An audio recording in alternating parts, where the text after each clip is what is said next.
Coucou, c'est encore moi, c'est Annick Abin, alias la femme atypique, alias la femme de ménage. Bienvenue sur ma chaîne. Si vous me découvrez, je suis une femme qui valorise la femme noire authentique, c'est-à-dire celle qui assume sa peau, qui assume ses cheveux. Cette femme noire qui a décidé de se responsabiliser, cette femme noire qui a compris qu'elle doit massivement ou participer de manière très puissante et efficace pour le développement de notre communauté. Parce que oui, ce n'est pas qu'une affaire d'hommes, c'est aussi une affaire de femmes. Tant que les femmes noires sont en train d'être intéressées par des futilités, tant qu'elles sont encore intéressées par des faux cheveux, le make-up, les faux ongles, les faux cils, le blanchiment de la peau, les grandes marques, les beaux sacs à main, l'apparence, les habits, les chaussures, les vêtements des grandes marques. Tant que la femme noire sera encore intéressée par ce genre de choses, l'homme noir ne pourra pas se développer. Moi, dans mes recherches, même par ma propre expérience, j'ai compris que la femme avait un rôle très puissant, un rôle très important à jouer dans l'élévation de l'homme, dans l'élévation même de la communauté, tout simplement parce que c'est la femme qui éduque. Et donc, une femme qui a une mentalité de guerrière, une femme qui a compris elle a une puissance, qu'elle a un pouvoir, va inculquer ces valeurs-là à ses enfants. Et ça sera ses filles et ses fils, et ce sera des futurs winners. Je valorise également les hommes noirs qui ont cessé d'être faibles, les hommes noirs qui ont cessé d'être passifs, qui ont décidé d'en finir avec la médiocrité. Bien sûr, je valorise l'entrepreneuriat, j'encourage les femmes à se lancer dans l'entrepreneuriat avec deux petits budgets parce que c'est exactement ce que j'avais fait. Donc, en gros, je suis en train de valoriser le peuple noir et tout ce qui va avec. Alors, si les thématiques qui vous intéressent, si les thématiques qui vous parlent, n'hésitez pas à vous abonner, n'hésitez pas à commenter, à partager, à liker. Et comme je le dis souvent, allez aussi vous abonner sur toutes les autres chaînes qui abordent les mêmes thématiques parce que chacun de nous doit participer à la hauteur de ses possibilités pour l'éveil du peuple noir, pour l'éveil de, des Africains, de l'Afrique. Personne ne viendra le faire à notre place et chacun de nous doit participer à la hauteur de ses possibilités. Ce n'est pas qu'une histoire de nos dirigeants et de ceux qui font les vidéos, non. Le simple fait de liker, de vous abonner, de partager, de commenter, vous êtes en train de participer à votre manière, à votre façon pour qu'il y ait large diffusion des messages qui vont permettre de conscientiser notre communauté. Parlons justement des faux cheveux. C'est la suite de la vidéo que j'ai faite précédemment. Aujourd'hui, j'ai défait mes cheveux et donc j'ai décidé de parler des cheveux crépus. Alors, quand je fais comme ça, est-ce que vous voyez ces cheveux-là? Ne vous moquez pas de mes cheveux blancs, hein. Ma maman me dit que j'ai des cheveux blancs depuis que je suis bébé. Est-ce que ces cheveux ne méritent pas d'être vus? Est-ce que ces cheveux ne méritent pas d'être exhibés? Est-ce que ces cheveux ne méritent pas d'être caressés comme ça? D'être touchés? Est-ce que ces cheveux ne méritent pas d'être admirés? Comment ça se fait que les femmes noires, c'est-à-dire du bas de l'étage jusqu'au sommet de l'étage, sont complexées? Elles sont toujours en train de cacher leurs cheveux. Elles sont toujours en train de les couvrir avec les cheveux des autres. Parfois, j'observe et je me dis, qu'est-ce qui a bien pu se passer pour que la femme noire en vienne au point où elle ne se sent pas belle quand elle a ses cheveux? Je ne comprends pas cette histoire. C'est-à-dire, j'observe beaucoup et je n'arrive pas à comprendre. Je n'arrive pas à comprendre comment est-ce qu'une femme, c'est-à-dire moi, vous n'avez pas idée à quel point, en fait, j'ai observé et j'avais fait un constat. Dans les transports, c'était toujours les femmes noires qui cachaient leurs cheveux. Les femmes d'ailleurs assument leurs cheveux, à part celles qui sont voilées, ça c'est autre chose. Mais les femmes d'ailleurs assument leurs cheveux. Tout à l'heure, je vous ai dit dans la précédente vidéo que je devais pas faire passer un entretien à deux salariés. Elles sont arrivées, l'une était voilée et l'autre avait ses cheveux. Elles sont des femmes maghrébines. Et c'est-à-dire c'est naturel pour elles d'avoir leurs cheveux. D'avoir leurs cheveux. Est-ce que les cheveux crépus ne sont pas beaux? Est-ce que les crépus ne sont pas assez beaux pour qu'on soit toujours en train de les cacher? Est-ce que les cheveux crépus ne sont pas assez beaux? Est-ce qu'ils ne sont pas assez magnifiques? Est-ce qu'ils ne sont pas assez, je ne sais pas, veloutés, tout ce que vous voulez, apporter tous les qualificatifs que vous voulez pour qu'on soit toujours en train de cacher nos cheveux? Est-ce que vous avez déjà vu les femmes d'ailleurs avec les perruques qui ont la texture des cheveux afro. Non. Pourquoi? Parce que elles trouvent que nos cheveux sont dégoûtants et c'est normal qu'elles trouvent nos cheveux dégoûtants puisque nous-mêmes nous trouvons nos cheveux dégoûtants. Nous-mêmes nous sommes toujours en train de les cacher. Moi, je connais des hommes qui me disent que je n'ai jamais touché les cheveux de ma femme comme ça. J'en connais. Des hommes qui me disent, je n'ai jamais eu le privilège, la possibilité de passer ma main dans la tête, dans les cheveux de ma femme. Pourquoi? Parce que elle va se coiffer. Donc, elle va aller au salon, on va défaire ses cheveux, on va les laver et on va encore la coiffer. Elle va revenir à la maison avec une nouvelle coiffure. Quand elle voudra la changer, elle va retourner au salon, on va faire la même chose, ainsi de suite, ainsi de suite. Il y a des enfants qui n'ont jamais vu les cheveux de leur maman. C'est-à-dire que l'enfant naît, il atteint 5 ans, 6 ans, il n'a jamais vu les cheveux de sa maman. Parce que sa maman est toujours en train de cacher ses cheveux. Il n'est pas en mesure de dire que ça, ce sont les cheveux de ma mère. Je vous parle des enfants noirs. Et j'observe ça, je me dis, comment est-ce que ça a pu arriver pour que on en arrive là? Ce qui me choque, c'est que ce n'est pas qu'en Occident, parce que les femmes noires en Occident trouvent toutes les excuses possibles pour dire oui, on subit une marginalisation, on subit une sorte de stigmatisation dans nos lieux de travail, on n'accepte pas nos cheveux crépus. Mais quand vous allez en Afrique, parfois même dans les villages en Afrique, vous trouvez déjà des femmes qui portent des faux cheveux, qui portent des perruques là-bas. Là-bas aussi dans les villages, est-ce qu'elles subissent la stigmatisation? Est-ce que les femmes dans les petites villes africaines subissent aussi la stigmatisation pour que, quand vous allez en Afrique par exemple, je prends mes deux pays, le Sénégal et le Cameroun, c'est-à-dire voir une femme avec des cheveux crépus, c'est devenu un luxe.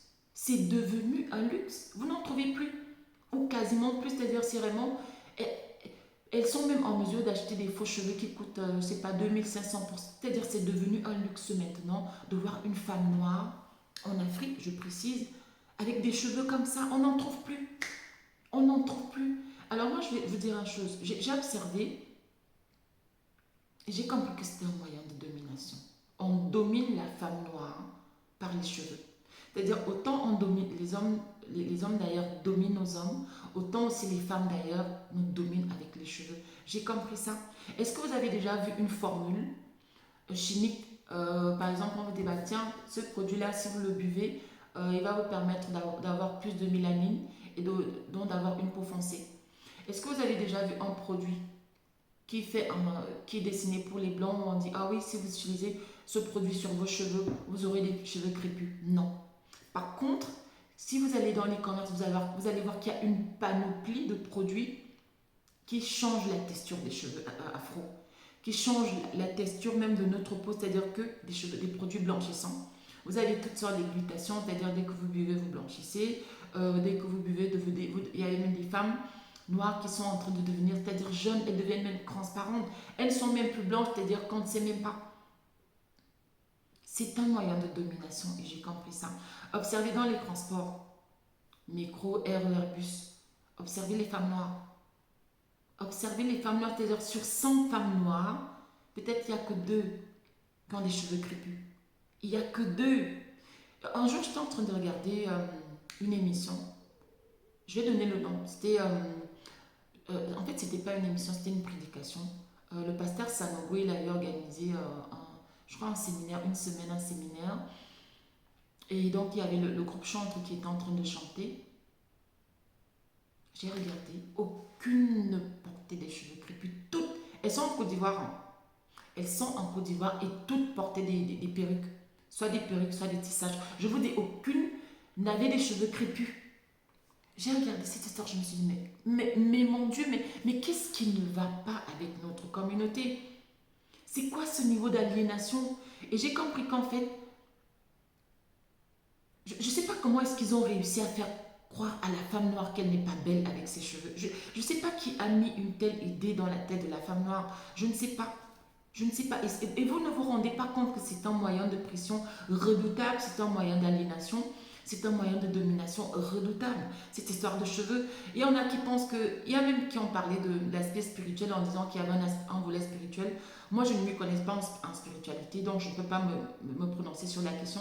Mais en tout cas, depuis que j'ai décidé d'assumer mes cheveux, c'est-à-dire je les porte fièrement. Tout à l'heure, j'ai reçu 2 dames qui sont venues à un entretien d'embauche. J'étais coiffée comme ça. C'est-à-dire que depuis que j'ai décidé d'assumer mes cheveux, vous ne pouvez pas, j'ai une confiance en moi qui, je ne saurais la décrire. Je me sens fière, je me sens belle, je me sens intelligente, parce que je sais que je n'ai rien envie aux femmes d'ailleurs. Par contre, une femme noire, bardée de diplômes, instruite, tout ce que vous voulez, bac plus 1000, qui est même chef d'État, je ne sais pas, qui a une très belle carrière professionnelle. Elle peut même être directrice de l'ONU, du FMI, je ne sais pas, de l'OMS, tout ce que vous voulez. Tant qu'elle n'assume pas deux choses, la couleur de sa peau et ses cheveux, cette femme, c'est une femme complexée. C'est une femme qui est inférieure aux autres femmes. Ça, je l'ai compris. Alors, quand je parle des autres femmes, c'est les femmes arabes, c'est les femmes asiatiques, c'est les femmes occidentales. C'est vraiment les femmes qui n'ont pas la même texture de cheveux que nous, dont les femmes qui sont non africaines. Bon, je sais aussi qu'en Éthiopie, par exemple, vous avez des femmes qui ont des cheveux, elles n'ont pas des cheveux crépus. Ça, c'est autre chose. Je parle vraiment du cheveu crépus. Donc, je voulais dire ça aujourd'hui aux femmes qui tomberont sur cette vidéo. Il faut que vous compreniez que c'est un moyen de domination. C'est un moyen de pression, c'est un moyen d'humiliation, de rabaissement, je ne sais pas, de mépris qu'on est en train d'exercer sur nous, qu'on est en train d'exercer sur vous et vous ne vous en rendez pas compte. Observez un peu, vous allez voir toutes les femmes noires qui sont fortunées, qui ont une notoriété, qui ont même un compte en banque très lourd, qui sont très célèbres. Elles ont toujours des cheveux crépus. Et on a quelques-unes, on va prendre par exemple des dames comme Myriam Makeba, Angélique Kidjo, enfin, on a vraiment une petite minorité. Mais la grande majorité des femmes noires, c'est même un réflexe, c'est-à-dire dès que sa situation financière change, la première chose qu'elle va faire, c'est d'aller s'acheter des faux cheveux haut de gamme. C'est de commencer à se blanchir la peau. Moi, je ne blanchis pas la peau, hein. Je tiens à vous préciser que je ne suis pas aussi claire. Je ne sais pas pourquoi cet appareil m'éclaircit la peau, mais je ne suis pas aussi claire. Je tiens vraiment à le préciser. Ça fait un peu plus de 3 ans que je bois le jus de carotte, que je mélange avec le jus de fruits. Je bois le jus de carotte bio, je le mélange avec le jus multifruits. Et je sais que le jus de carotte a des vertus, que ce soit pour les yeux, que ce soit pour la peau, pour les cheveux. Et voilà, je ne me décape pas la peau. Je tiens vraiment à le préciser. Donc, je ne suis pas aussi claire que ça. Je ne sais pas pourquoi. Bon, maintenant, ils fabriquent des appareils téléphoniques qui ont déjà comment ils appellent ça? Oh là là, le filtre intégré. Donc, je ne suis pas aussi claire. Je tiens vraiment à vous dire ça. D'où est venue cette idée qu'une femme noire qui ne se blanchit pas la peau, qui n'assume pas ses cheveux, n'est pas belle?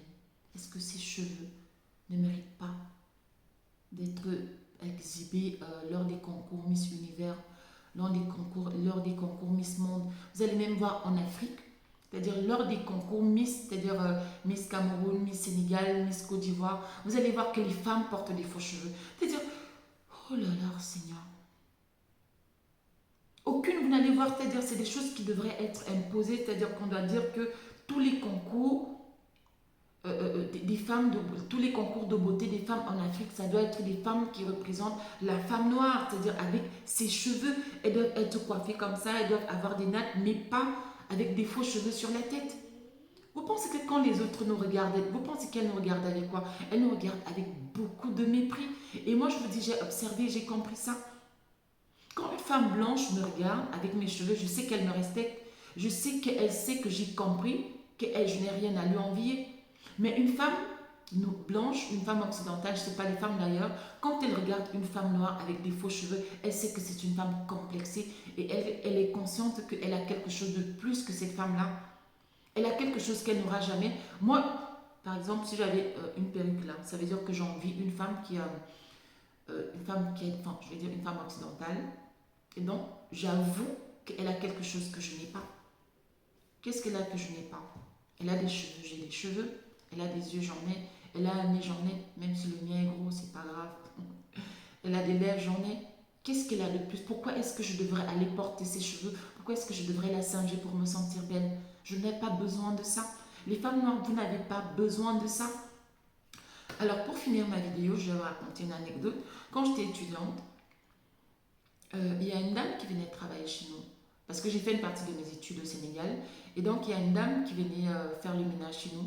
Je louais un appartement avec mes colocataires. Eux, ils se spécialisaient en médecine. Et la dame s'appelait Ndoye. Voilà, je me suis souvenue de son nom. Ndoye. Alors, Ndoye venait à la maison 2 fois par semaine, le lundi et le jeudi. Et on lui donnait, je crois qu'on lui donnait 11 000 ou 15 000, je ne sais plus. Mais c'est que chacun de nous, on était 4 colocataires et chacun donnait 2500 ou 3500. Je ne sais plus. Je sais que c'était dans ces eaux-là. Alors j'ai fait un constat. Ndoye, quand elle venait à la maison, elle était très bien mise avec voilà, le make-up. Et puis elle avait des faux cheveux. Et c'était, vous savez que dans les faux cheveux, il y a plusieurs gammes. Et ce qu'elle portait, c'était, je ne sais pas, c'était peut-être le moyen de gamme. C'était long, ça arrivait par exemple là. Et c'était bien touffu, c'était bien fourni. Et ça m'a intriguée. Elle venait chez nous et puis elle avait d'autres clientes. Et un jour, on échangeait parce que j'aimais bien échanger avec elle. Et elle m'avait dit qu'elle avait 50 000 de revenus dans ce qu'on lui versait et puis ce que lui versaient les autres clients. Et je lui ai demandé, mais comment tu as fait Ndoye pour pouvoir t'acheter ces faux cheveux?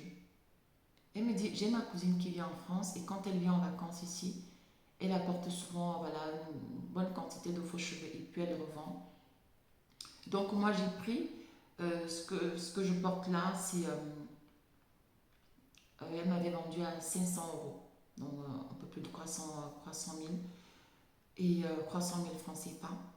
Et elle me dit qu'elle paye, elle m'a dit que je verse 10 000 francs CFA à sa maman tous les mois jusqu'à ce que je vais finir de payer. Alors ce que Ndoye faisait, c'est que quand elle arrivait, donc elle avait ses faux cheveux, elle avait un beau boubou et voilà, elle avait le make-up. Et quand vous la voyez dans la rue, vous ne pouvez pas vous imaginer que c'était une femme de ménage. Elle avait les allures voilà, d'une femme qui est au cas, je sais pas, enfin, à la fonction publique ou dans une entreprise privée. Une femme qui a vraiment une belle situation, elle mettait ses bijoux.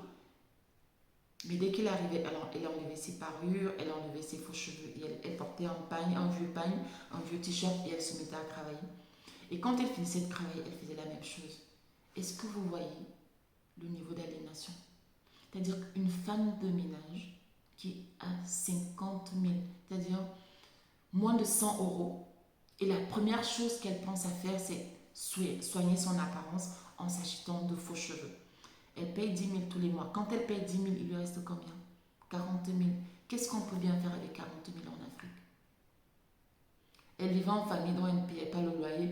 Alors il faut savoir qu'au Sénégal, ils sont très solidaires. C'est vraiment ils sont très très solidaires. Donc ils vivent beaucoup en famille et chacun participe, ce qui fait qu'on peut payer le loyer, on peut voilà, s'occuper de la ration. Ils font vraiment ensemble. Mais quand vous êtes une jeune fille, je pense qu'Ndoye devait avoir 22 ans. Vous allez épargner quand? Vous allez, je sais pas, avoir un peu d'économie, il vous reste quoi quand vous prenez déjà 10 000? Et puis il n'y avait pas que ces 10 000 là, il fallait aussi qu'elle s'achète des boubous parce qu'il faut qu'elle soigne son apparence. Elle avait un très beau sac à main. Je vous dis, quand vous la voyez dans la rue, vous ne pouvez pas vous imaginer que c'était une femme de ménage. Elle n'était pas la seule à faire ça. J'ai observé, il y avait aussi des lavandières. Alors, les lavandières, c'est des femmes qui travaillent dans les quartiers. Elles s'occupent du linge des gens dans le quartier. Donc, vous apportez votre linge, elles le lavent et puis elles repassent. Certaines repassent avec le fer à charbon. Et puis elles repassent votre linge. Et elles sont très bien organisées. Il n'y a pas de confusion, il n'y a pas de perte de linge. Même procédé. Quand elles arrivent, quand vous les croisez dans la rue, vous pensez que ce sont des femmes qui ont des postes de haute responsabilité, qui sont des cadres et autres.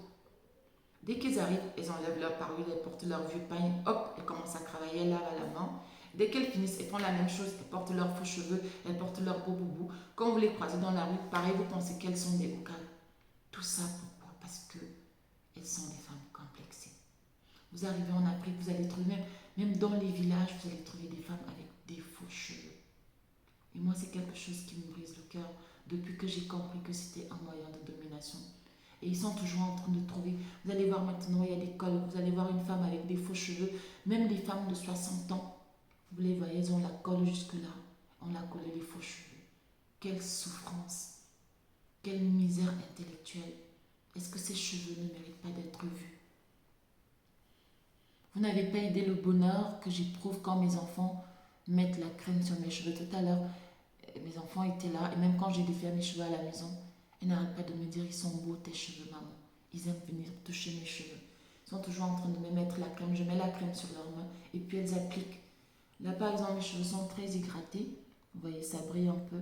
Je n'ai pas encore, là, je n'ai même pas encore démêlé. C'est parce que hier, elles m'ont mis la crème et elles étaient en train de toucher. Elles jouent avec mes cheveux. Ça me fait du bien et ça leur fait du bien. Elles sont toutes petites et elles sont déjà en train de se familiariser à la texture de mes cheveux. Est-ce que vous imaginez un peu la mentalité que je suis en train de transmettre à mes enfants? Une mentalité de ruineuse. Alors vous allez voir la différence entre mes enfants et les enfants qui n'ont jamais vu les cheveux de leur maman. Vous pensez qu'elles seront comment? Elles seront des femmes complexées. Elles seront des femmes réduites. Elles seront des femmes qui vont se sentir amoindries parce que c'est la vérité. Les femmes noires qui n'assument pas leurs cheveux sont inférieures aux femmes qui assument leurs cheveux. Peu importe leur statut, peu importe leur puissance. J'ai compris ça. C'est-à-dire une femme noire qui est même chef d'État, qui n'assume pas sa peau et ses cheveux, ne vaut pas une SDF qui assume ses cheveux. Je parle d'une SDF arabe, asiatique, occidentale. C'est la triste réalité, mais c'est vrai. Apprenons à valoriser nos cheveux. Là, je m'adresse aux femmes noires parce que le changement de notre communauté passera aussi par nous. Nous avons un rôle très important à jouer. Il faut que nous prenions conscience de cela. Ce n'est pas qu'une affaire d'hommes. Nos hommes ne peuvent pas tout faire. Ils ne peuvent même pas tout faire sans nous parce que c'est la femme qui éduque. C'est la femme qui a même la possibilité de transformer son homme.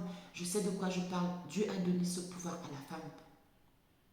C'est la femme qui éduque. C'est la femme qui porte un peuple. On a tendance à dire que la femme c'est le sexe faible, mais c'est pas vrai. En réalité, la femme, c'est le sexe fort. La femme est capable d'assurer des choses, la femme est capable de supporter des choses parfois sans mot dire. C'est la femme qui a le pouvoir de transformer un peuple. C'est la femme qui a le pouvoir d'élever un peuple. Elle a aussi le pouvoir de renverser un peuple. Si les autres sont puissants, c'est parce que leurs femmes ont pris conscience qu'elles devaient participer. En fait, le pouvoir ne se donne pas, il s'arrache. Il faut que les femmes africaines arrachent ce pouvoir-là. Je ne dis pas qu'il faut qu'elles deviennent les rivales des hommes qui ont un bras de fer. Non, non. Il faut qu'elles arrachent ce pouvoir-là en se responsabilisant, en montrant de quoi elles sont capables. Parce que tant qu'on va continuer à s'intéresser aux faux cheveux, aux produits blanchissants de la peau, nos hommes ne vont pas nous respecter. Ils vont continuer à nous inférioriser. Ils vont continuer à nous infantiliser. Voilà ce que je voulais partager avec vous. Alors, celles qui seront intéressées, voilà la gamme que j'utilise pour mes cheveux. Alors, bon, c'est cette gamme-là, hein, c'est la même gamme, cette gamme-là, je l'utilise depuis un bon moment. J'utilise aussi celle-là. Alors là, c'est le même produit, mais excusez-moi, j'ai dû interrompre la vidéo. Donc, je disais qu'il y a aussi cette gamme. Et c'est là, c'est le même produit, mais sauf que dans celui-là, j'ai mis du café, la marque Nescafé, parce que je suis tombée sur la vidéo d'une dame qui expliquait que le café faisait pousser les cheveux. Mais honnêtement, je mets pas de pression pour mes cheveux, hein. Vous voyez, ils sont souples. Là, je les ai même pas encore démêlés. Je les ai défaits, je n'ai pas encore démêlé, je n'ai pas encore peigné. Et ça se coiffe très facilement. Ceux qui regardent mes vidéos, je suis toujours coiffée très simplement. C'est vraiment facile. Allez, hop, je fais ça. Par exemple, là, je me fais des torsades vite fait. Hop. Et puis, j'agrémente souvent de quelques petits repels là. Et puis, ça me fait 2 à 3 semaines, parfois un mois. Ou encore, je fais comme les rastas, mais avec mes cheveux. C'est-à-dire, je fais 3 nattes comme ça. Et puis, je noue. Et puis, c'est bon. Et puis, je me sens très bien. En plus, il faut savoir que c'est hygiénique parce que vous pouvez vous laver les cheveux quand vous voulez. Pour peu que vous fassiez du sport, vous transpirez et hop, vous partez vous laver les cheveux. C'est vraiment pratique. Et puis, vous êtes belle. Nous sommes belles avec nos cheveux. Nous n'avons pas besoin de toujours cacher nos cheveux. Nous n'avons pas toujours besoin. Et un jour, mon beau-frère disait à ma soeur que, mais chérie, je ne vois même pas tes cheveux. Tu as de très beaux cheveux parce que ma soeur aussi, elle a les mêmes cheveux que moi. Et puis, il lui disait, mais tu es toujours en train de cacher tes cheveux. Je ne les vois même pas. Je ne profite même pas de tes cheveux. Je voudrais aussi pouvoir passer ma main dans tes cheveux pour les caresser, pour les toucher. Mais nos cheveux sont beaux. Je ne sais pas pourquoi nous les cachons. Je ne sais pas qui nous a mis dans la tête que nos cheveux n'étaient pas beaux et que pour que nous puissions nous sentir belles, il fallait absolument que nous les cachions avec les cheveux des personnes qui nous méprisent, des personnes qui nous rabaissent, des personnes qui nous considèrent comme des moins que rien. Honnêtement, je ne comprends pas comment une femme noire peut se sentir belle en portant les cheveux d'une autre femme. Je ne comprends pas cette histoire. Je ne comprends pas cette logique. Et puis, il faut les voir. Elles sont toujours en train de faire ça. C'est-à-dire, du sommet au bas de l'échelle, ou alors, je ne sais pas, ou alors inversement, du bas de l'échelle jusqu'au sommet, c'est la même chose. Le réflexe, c'est de cacher les cheveux. Même dans nos villages en Afrique, on trouve déjà des femmes qui portent des perruques. Je ne comprends pas ce niveau d'aliénation. Je ne sais pas qui a mis ça en place, je ne comprends pas. Une femme noire aujourd'hui, je suis tombée sur le direct d'une femme qui est en train de dire euh, désolée, je fais le direct, je suis en train de faire le ménage chez moi, mais excusez-moi, je n'ai pas le temps de porter une perruque. Donc excusez-moi, vous allez voir mes cheveux comme ça. On en est au point où les femmes noires s'excusent, elles se sentent gênées, elles se sentent laides, elles se sentent moches quand elles ne couvrent pas leurs cheveux. Dites-moi, est-ce que je suis moche là? Est-ce que je suis moche? Est-ce que je suis moche avec ses cheveux? Dites-moi un peu, qu'est-ce qu'une femme qui porte la perruque, elle me dépasse en quoi, comme on dit au Cameroun? Une femme qui porte la perruque me dépasse en quoi? La réalité, c'est qu'elle ne me dépasse en rien. La réalité, c'est qu'elle est complexée. La réalité, c'est qu'elle se sent inférieure aux autres femmes. Et il faut qu'on commence à dire cette vérité aux femmes noires parce que j'ai compris que le cheveu, en fait, c'est aussi un moyen de domination. Les autres sont fiers de leur femme, ils sont fiers des formes de leur femme, ils sont fiers de la morphologie de leur femme. Mais c'est nous qui sommes complexés de notre peau, de notre nez, de tout ce que vous voulez. Et c'est pour ça qu'on est toujours en train d'essayer de cacher cela. Et pourtant, les autres assument ce qu'elles sont ou elles assument ce qu'elles ont. Voilà ce que je voulais partager avec vous aujourd'hui. Que le Seigneur vous bénisse. Merci pour les nouveaux abonnés. Merci pour ceux qui me soutiennent. Merci pour ceux qui commentent. Merci pour ceux qui like. Merci pour ceux qui me critiquent aussi. C'est grâce à vous que parfois je trouve la motivation, parce qu'il faut avouer que parfois je n'ai pas de motivation pour faire des vidéos. C'est aussi grâce à vous que je trouve la motivation. Que le Seigneur vous bénisse. Que le Seigneur vous bénisse. Et à très prochainement pour une nouvelle vidéo. Tchuss.